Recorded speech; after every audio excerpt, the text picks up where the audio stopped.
ایک دن ایک بڑا شیر جنگل میں آرام کر رہا تھا۔ اچانک اس کے پاس سے ایک چھوٹا سا چوہا گزرا۔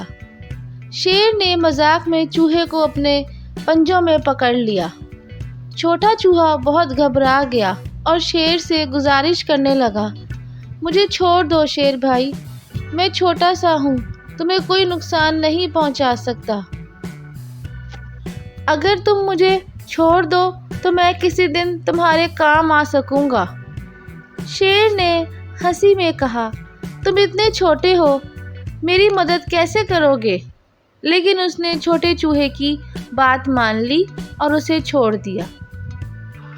کچھ دنوں بعد شیر جنگل میں شکاریوں کے بچھائے ہوئے جال میں پھنس گیا۔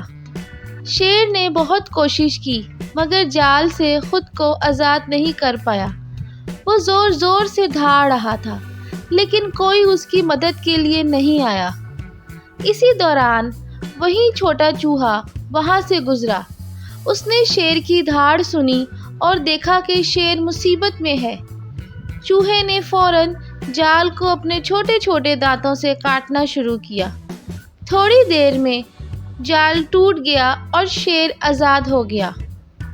شیر نے چوہے کا شکریہ ادا کیا اور کہا، میں نے تمہاری طاقت کا اندازہ نہیں لگایا تھا، تم نے میری جان بچا کر ثابت کر دیا کہ چھوٹی سی مدد بھی بہت قیمتی ہوتی ہے۔